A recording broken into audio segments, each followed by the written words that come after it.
আসসালামু আলাইকুম রহমতুল্লাহি বারকাতুহ।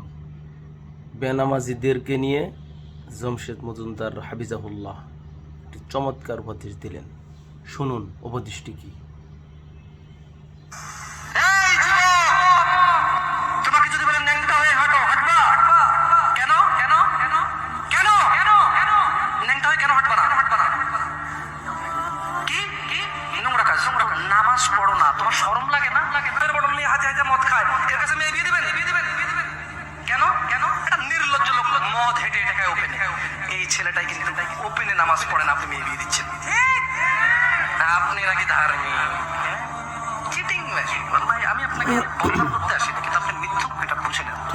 তো আচ্ছা, আপনাকে মিথ্যুক বলা পর আমার কতটুকু লাভ হলো? 2-4 লাখ টাকা যাবে ঢুকেছে, ঠিক না? আমেরিকা থেকে আসছে না। আমি আপনাকে মিথ্যুক বলে লাভ নাই, আমি আপনাকে মিথ্যুক বলতে আসি নাই। তবে আমি আপনাকে বলি, আল্লাহ ক্ষমাশীল, ক্ষমাকারী। ঠিক আছে ঠিক আছে, আপনি সত্য দাবিদার হন। এই তাই আসুন, যারা নামাজে উদাসীনতা, নামাজ পড়ি না, তাদেরকে নামাজ পড়তে হবে। আল্লাহ রাব্বুল আলামিন নামাজকে ফরজ করেছেন। অতএব এই ফরজ এমন একটি ফরজ, এই ফরজ থেকে যে লোক এই ফরজ যে পালন করে না, যে নামাজ পড়ে না, সে আল্লাহর সঙ্গে কুফরি করে। যে ফরজ নামাজগুলো ঠিকমতো পড়ে না বা পড়তেছে না, তারা আল্লাহর সঙ্গে কুফরি করে। বান্দা এবং কুফরের মধ্যে পার্থক্য হলো নামাজ। যে নামাজ পড়লো না, সে আল্লাহর সঙ্গে কুফরি করলো। কুফরি মানে আল্লাহর সঙ্গে শিরিক করা।